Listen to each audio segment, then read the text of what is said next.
Welcome, everyone. Thank you for joining us for our presentation titled Considerations on the Development of Quantitative Lateral Flow Tests. It's my pleasure to introduce you to Dr. Dominik de Cassan. For a complete biography on our speaker, please visit the tab at the top of your screen. If any questions arise during the presentation, we encourage you to submit them in the Q&A box. Our speaker will address your questions following at the end of the presentation. As a reminder, this presentation is educational and offers free continuing education credits. Click on the Continuing Education Credits tab located in the top right corner of the presentation window and follow the process to obtain your credits. Please join me in welcoming Dr. Dominik de Cassan. I will now turn the presentation over to him. Thank you for the kind introduction and welcome to today's sessions. I want to give you a quick insight on some considerations that you have to take or should take when developing quantitative lateral flow assays. We will cover a variety of topics today, which will lead from some basic principles of lateral flow assay first as a quick reminder, to differences in sandwich and competitive tests, but also we will touch material selection, reagent selection, various manufacturing processes, but also go over to different research systems that are already established, but also being considered for the future. So let's just get started straight away and look what exactly is a lateral flow assay. So with a lateral flow device, we are talking of a system that consists of various materials. It's a multi-component system. It's very complex and therefore especially challenging in development and production. Nevertheless, the beauty of the system also lies in its simplicity for the end user, because all you need, apart from the sample or test liquid, is already combined in one device. Typically, the lateral flow device consists of 4 components and a plastic housing. We are talking about a sample pad, which can also be a blood separator, which takes up your samples and prepares them by adjusting pH values or the viscosity for the later flow. We then transfer to a conjugate release pad, where we capture the later detector of your test, and then we move to typically a nitrocellulose membrane, which you would see in your later application in the open window. On this, there are test and control lines dispensed, which change the intensity or color when the liquid bypasses them and you achieve a reaction. In the end, we have an absorption pad, which is also often called a wick pad, which controls the flow and keeps the sample liquid after the immunoassay. Basically, the lateral flow comes from the liquid flowing laterally across this construct containing of multiple components. When we are talking about lateral flow tests, we mainly have 2 different assay types, which are sandwich test and a competitive test. The sandwich test is way more common. It's typically used in most of lateral flow assays, and some of the most prominent ones are pregnancy tests or also most of the current COVID-19 lateral flow assays. They're used for macromolecular analytes, which have multiple binding sites, a minimum of 2, and therefore typically are large molecules. The analyte can be bound by your conjugate, and when passing the test line, the conjugate can also then be captured by a capture antibody together with the analyte, which is visualized in an increase in the signal intensity of the test line. The control line only captures the conjugate and therefore presents a visual readout. For a negative sample, the analyte is not present and as the capture antibody cannot bind to the conjugate itself, you will not get a signal. Competitive tests, however, work a bit different. They work exactly the opposite. They are used for very small molecules, which typically have only one binding site, such as drug of abuse tests, for example. In a positive sample liquid, your analyte would again bind to the conjugate, but as the test line consists not of a capture antibody, but typically consists of a competitor, which is very often the same as the analyte, the conjugate cannot bind to it, as is already in a binding state with your analyte molecule. Therefore, for a positive sample, you will not get a test signal. Nevertheless, for a negative sample, you do not have that analyte, and your conjugate can bind to your test line, and it's represented with an increase in signal intensity. So for a competitive lateral flow assay, you have a decrease in signal with an increase in analyte. This is very important as it also helps understand the later topics in this talk. If we move on with the basics, we have to decide between a qualitative test and a quantitative test. Qualitative test is the very basics of lateral flow. A signal at the test line typically indicates the presence of your analyte that you want to capture, such as for the pregnancy test, the HCG in your sample liquid above a detection limit, because you need certain amounts to give that signal. However, the exact amount of your analyte in the liquid cannot be detected. You can only say that it is there. It's basically a yes-no decision, which is represented in a visible readout signal and can be just detected by the eye of the end user. A quantitative test works a bit different.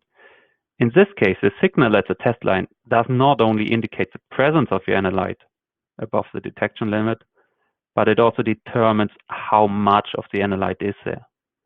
Typically, you cannot read it out just visually with your eyes. You need a specialized reader system to determine the intensity of the signal. Typical examples for these applications are cardiac markers in human blood or mycotoxins in cereals.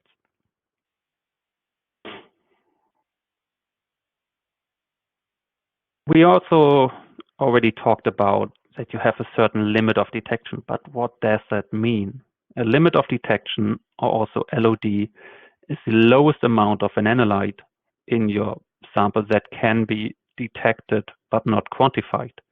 This is only a theoretical value, and you should not use your limit of detection in your later test. In the later test, especially for quantitative tests, you will always use the lower limit of quantification, the LLOQ. This is the lowest analyte concentration a reader system can read out precisely and repeatedly. Basically, the difference between a theoretically possible value with the LOD and a value that you can apply to the field with the LOQ. You also have an upper limit of quantification, because at certain amounts your test system gets overwhelmed by the analyte. Therefore, you can also just determine between 2 points, which is called your measuring interval, between the lower limit of quantification and the upper limit of quantification. One big aspect is always the uncertainty of your system.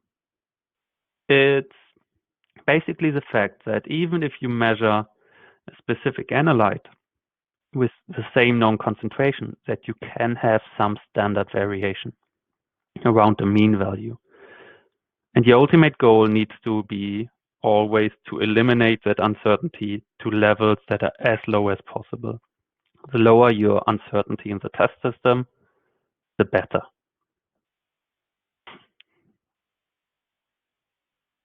Let's look at some of the most common challenges that you will face as a developer for quantitative lateral flow assays.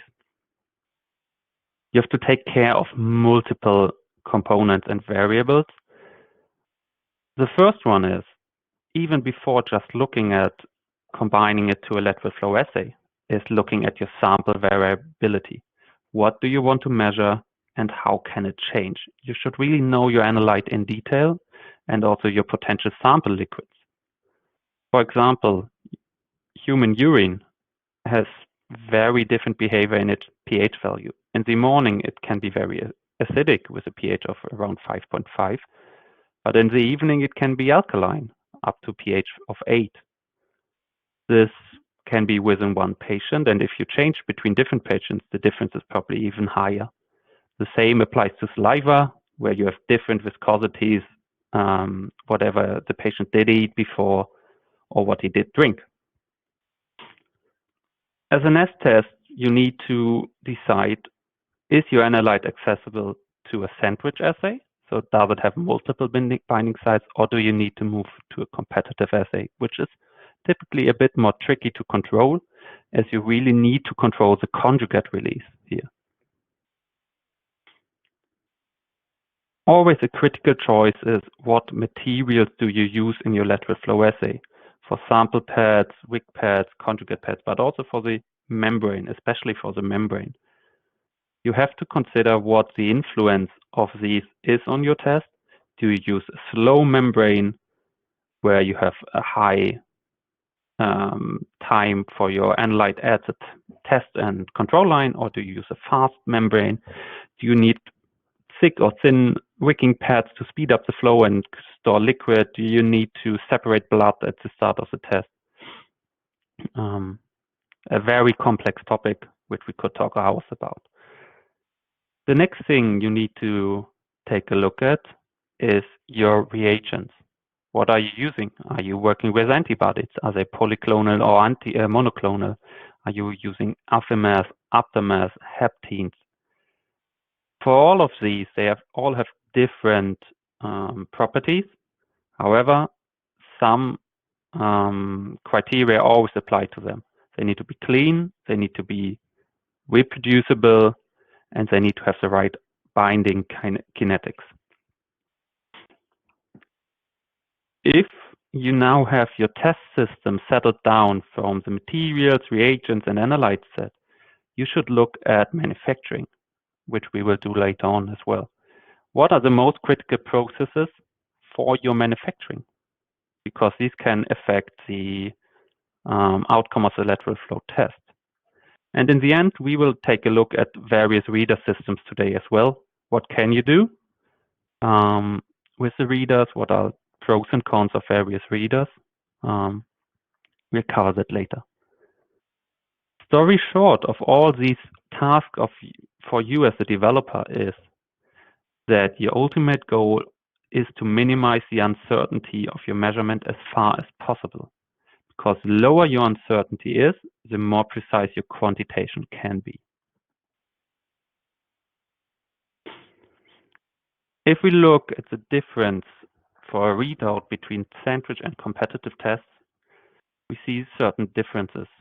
As I described earlier, a sandwich test works with an increase in signal intensity over the analyte concentration. It is typically a sigmoidal curve, which gives you various windows of operation. You have a lower detection limit, which is a set just to be used theoretically, but you also have your measurement area between the lower limit and the upper limit of quantification, which is typically a more or less linear area. And the flatter the linear part of this curve is, the wider is the range of concentration that you can cover with your test system. If you, however, move to too high analyte concentrations, you see a decrease in the reader signal again. This is the so-called hook effect. Basically, you have too much analyte for your conjugate, and you start binding unmarked or unconjugated analyte to your test line, and therefore you have a decrease in your reader signal. So make sure that you always work between your lower and your upper limit of quantification for your analyte. If we look at competitive tests, we see already that it works exactly the opposite. We have a decrease in signal with an increase in analyte concentration. Once again, a sigmoidal curve distribution. And the steepness of the curve also, again, determines the concentration range that you can cover with your test system. Make sure to always work between your lower and upper limit of quantification. And if you see an effect of signal at very high analyte concentrations, it is typically non-specific binding of the detector, but you can just mathematically in your readout software get rid of that. Okay. Let's come to material selection. We're talking typically or mainly about membranes and papers, but for some tests we are also talking about glass fibers.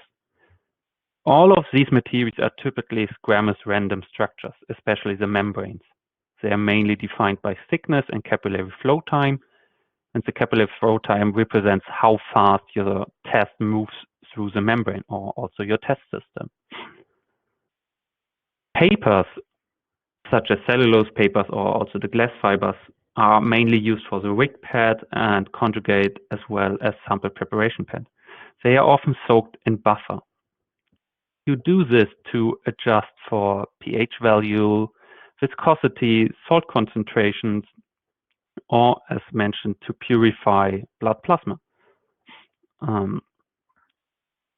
You need to optimize your buffer composition always to the lowest required concentration at the thin end of the paper specification, because your paper will always vary in its thickness. You typically have like a 20% range, rough, for example, and always optimized for the thin end of the specification, because otherwise you will have a oversaturated system.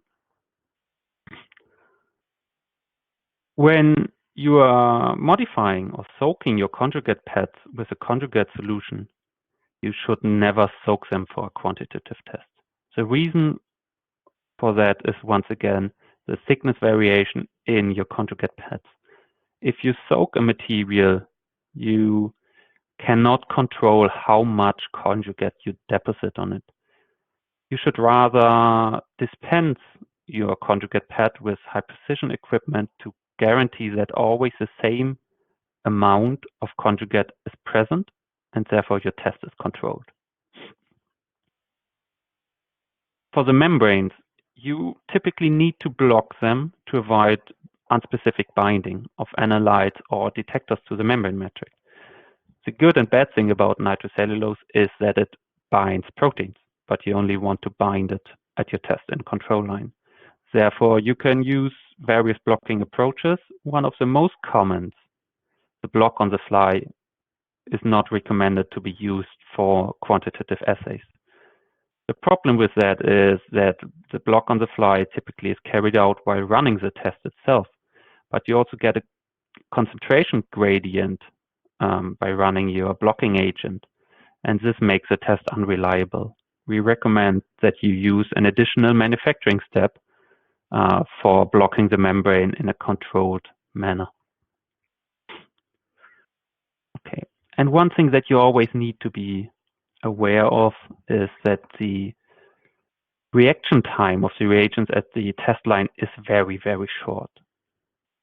That's why you should test your membrane for the upper and lower specification end of the capillary flow time.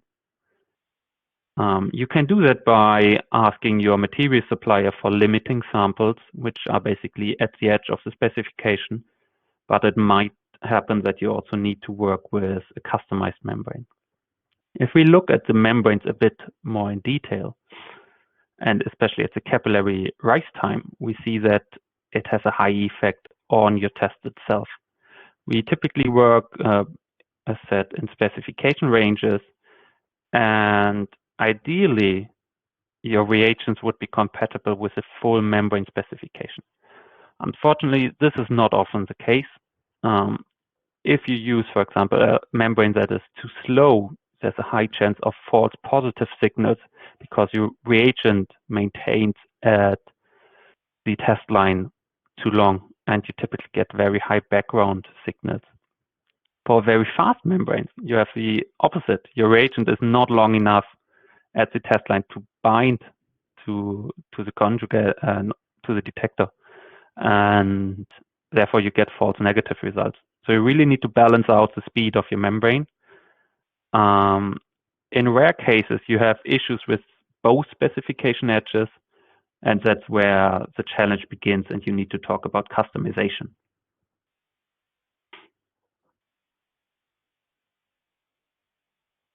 If we look at various reagents that you need for your test,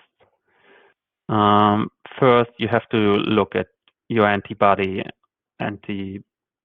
system, which can also be aptamers, affimers, monoclonal, polyclonal antibodies. And it's essential that you have a consistent quality of these. It is recommended that you test every batch for its kinetic properties, basically the binding on rate to the binder, but also the off rate when you lose signal again. And preferably you should use surface plasmon resonance, but you can also work with other methods.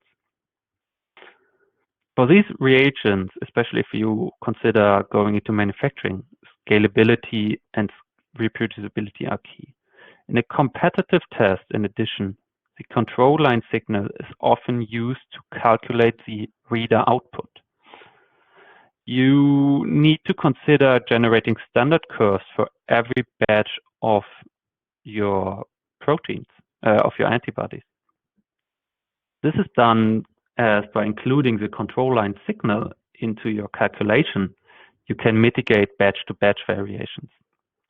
So you need to make sure that you install sufficient quality control procedures as well for the antibodies, as well as for test line reagents and detectors. Furthermore, in a competitive test, the affinity of the detector to the target bound at the test line is typically different from the affinity to the free antigen. Even if the detector and the antigen are very similar in its structure or even the same, you should test the kinetic parameters for both so that you can make sure how your binding reaction and your test will behave. Let's look at different manufacturing processes that are essential for your test system. What you typically do first is the conjugation of your materials, but we will also look at lamination, dispensing, and drying now.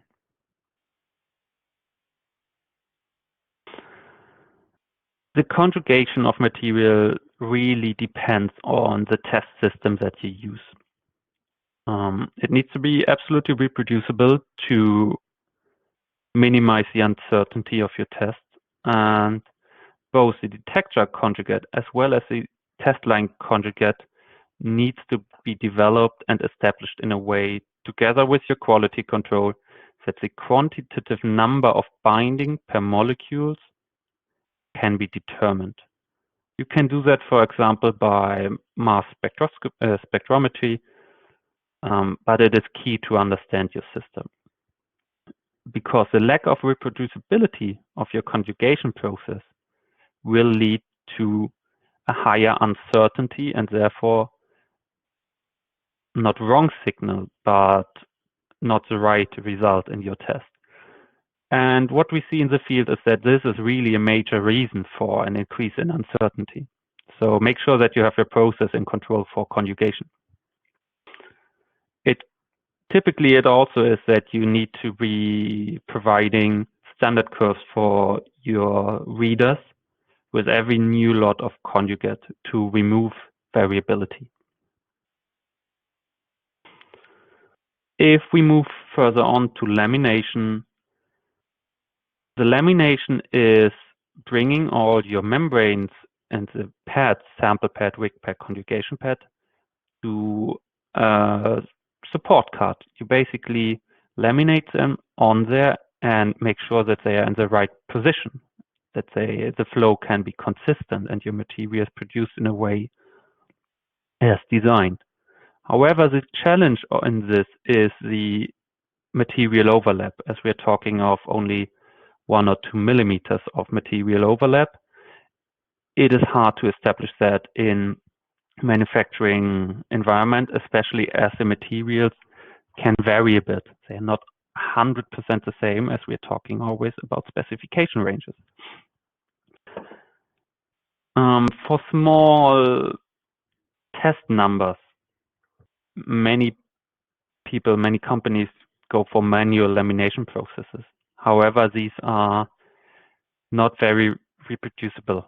You will get a lot of variation in your material overlap and therefore also a lot of uncertainty in your quantitative test assays.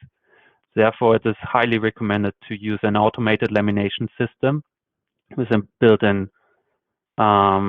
control and positioning of your various test components. The dispensing of your test and control line, but also of your conjugate, is where your actual test result gets visible. So this is the error that you will see straight away. It is essential that you control the dispensing and that you filter your dispensing solutions prior to use, because you do not want to have any dispensing artifacts on there.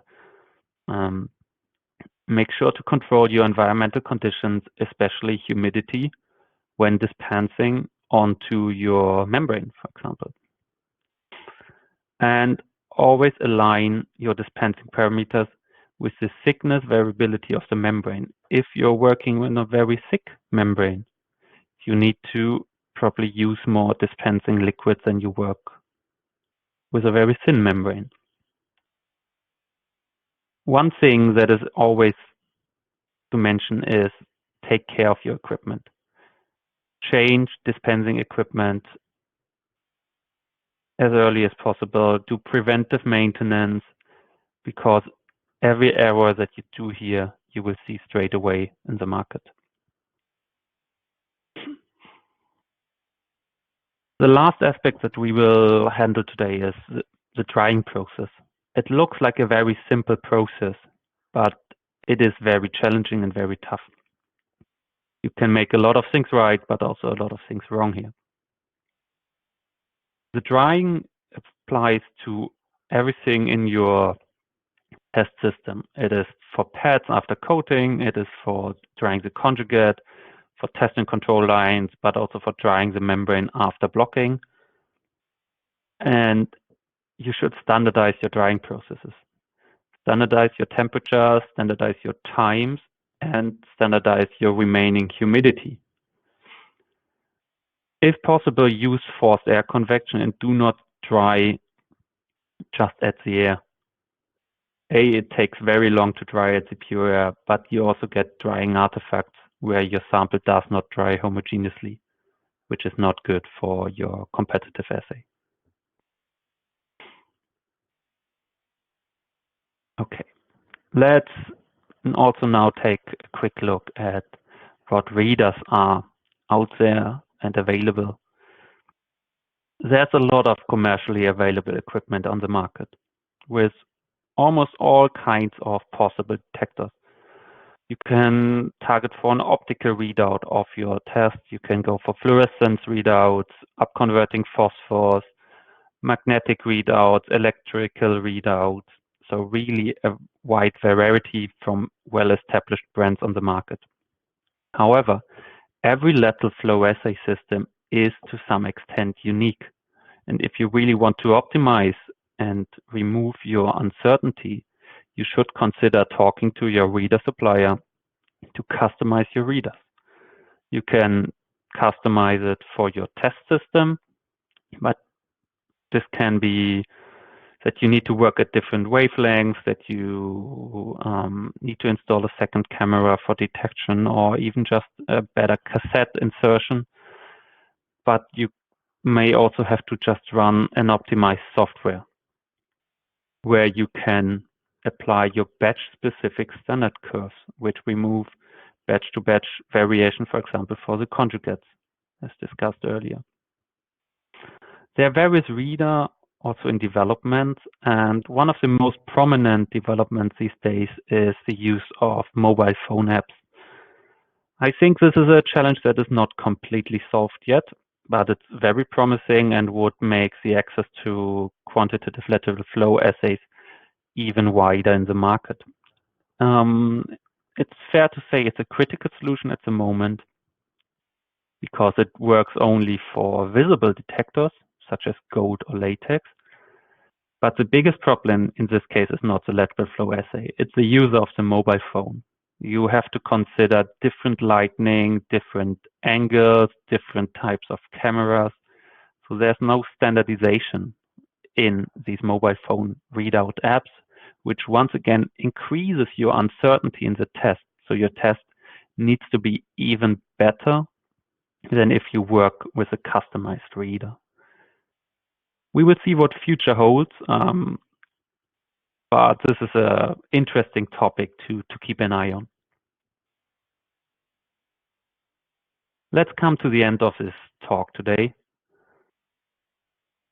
Quantitative test assays are like the Champions League of lateral flow assays. They require much more detailed development and validation effort than qualitative tests.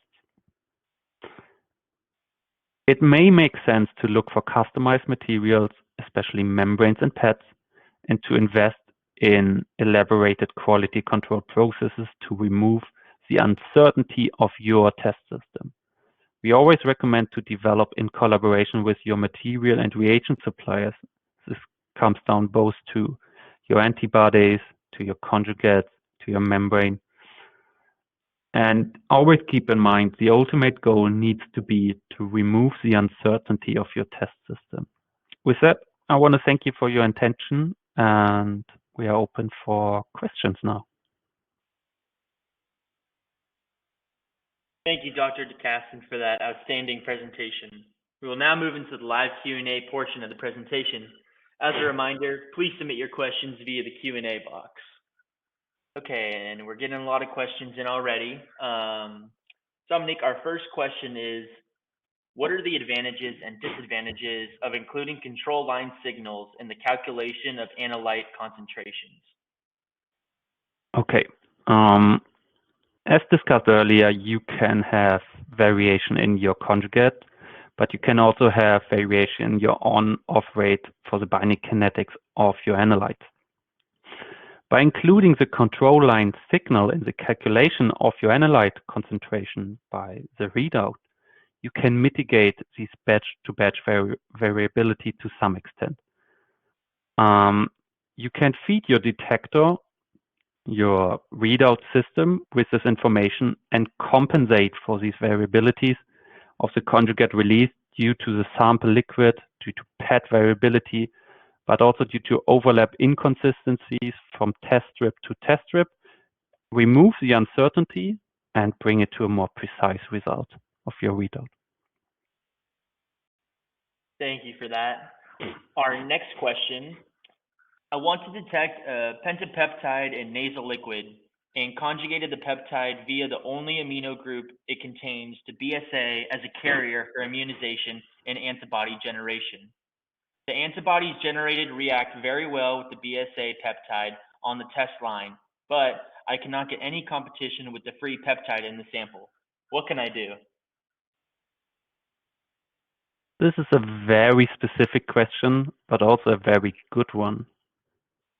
You always have to consider that if you bring your peptide into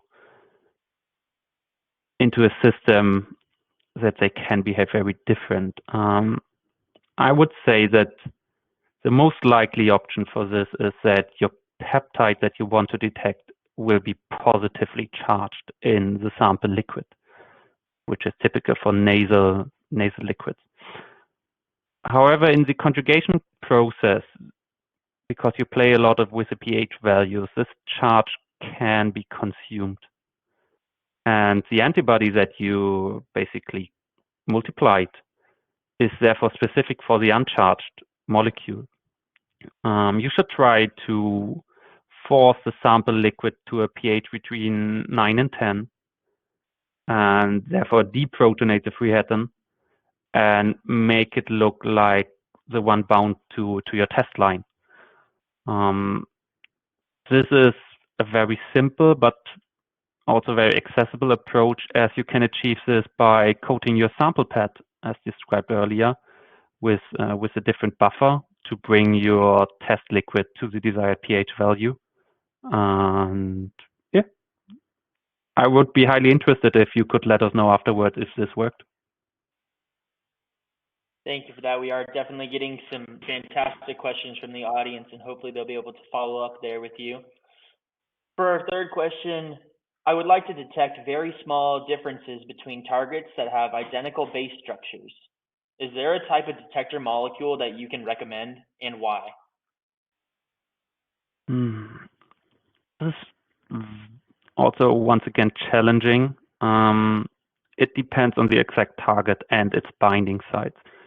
If we're talking about very, very small difference between a molecule, like a single alcohol function, single amine function in cyclic system like cholesterol, for example, this is really a nightmare to control. The only system I would see capable of resolving this is an aptamer-based detector system, because these can be highly functional synthesized. They are artificial. And therefore, you have the highest control about their binding properties. I do not see you being able to control that with antibodies, because they are not specific enough for your binding site. Therefore, I would go with aptamers.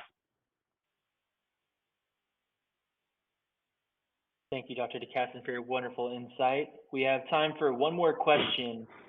What options are there for the QC of specific reagents?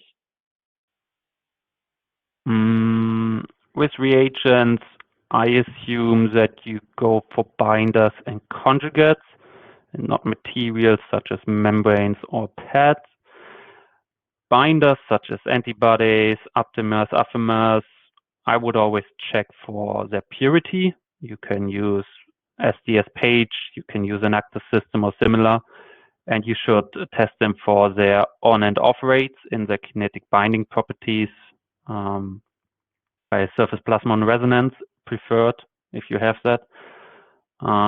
Your conjugates, for example, haptens with a carrier protein or similar, again, check them for purity, but also check them for the number of haptens bound per carrier protein.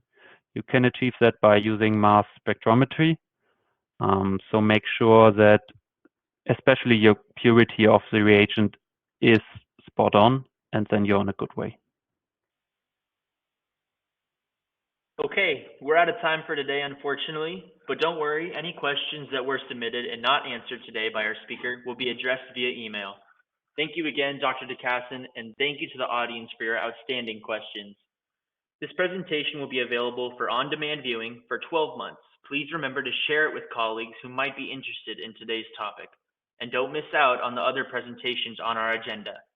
Visit the agenda tab in the auditorium for a full listing. Thank you again for your participation. Thank you again, Dr. de Cassan, and until next time, goodbye, everyone. Thank you, bye.